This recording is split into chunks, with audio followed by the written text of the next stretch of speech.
대구 중구의회 의원들의 부정과 비위 논란이 잇따르면서 시민들의 비난이 커지고 있습니다. 이런 가운데 불법 수의 계약을 맺은 의원에 대한 징계 수위가 결정됐지만 임시회가 무산돼 징계안이 확정하지 못하는 어이없는 상황이 이어지고 있습니다. 김낙성 기자가 보도합니다. 임기 중 중구청과 수년간 불법 수의 계약을 체결한 권경숙 중구의원의 징계를 논의하기 위해 윤리특별위원회가 열렸습니다. 그 징계건에 대해서 저희 다른 위원님들이랑 심도한 의견을 나눠보고 그에 적합한 절차를 통해 가지고 회의 규칙에 나와 있는 법과 규칙에 따라서 공정하게. 이 자리에서 권 의원에 대한 징계 수위가 제명으로 결정됐습니다. 하지만 정족수 미달로 20일 임시회가 무산되면서 본회의 일정을 잡지 못해 결국 징계안을 확정하지 못하는 어이없는 상황에 놓였습니다.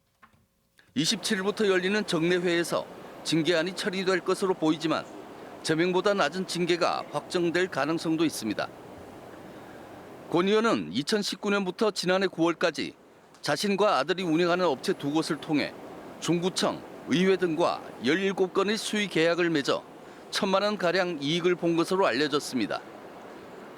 올해 들어 중구의회는 의원들의 비위와 징계 등으로 잡음이 끊이지 않고 있습니다. 7월에는 국민의힘 소속 배태숙 의원이 중구청과 8차례 1,600만 원 상당의 수의 계약을 맺어 감사원에 적발됐습니다.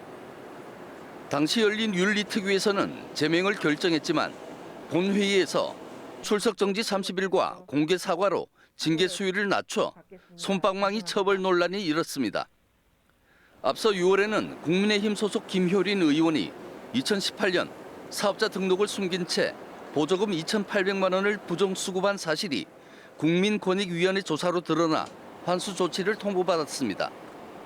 4월에는 당시 민주당 소속 이경숙 의원이 주소지를 선거구 밖으로 옮겼다 의원직을 상실하는 어이없는 일이 발생하기도 했습니다.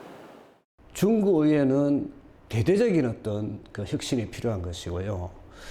그 외의 의회들도 어떤 그 의원들의 윤리 실태에 대한 전수조사를 통한 자정 노력과 방지 대책을 수립해야 될 것입니다.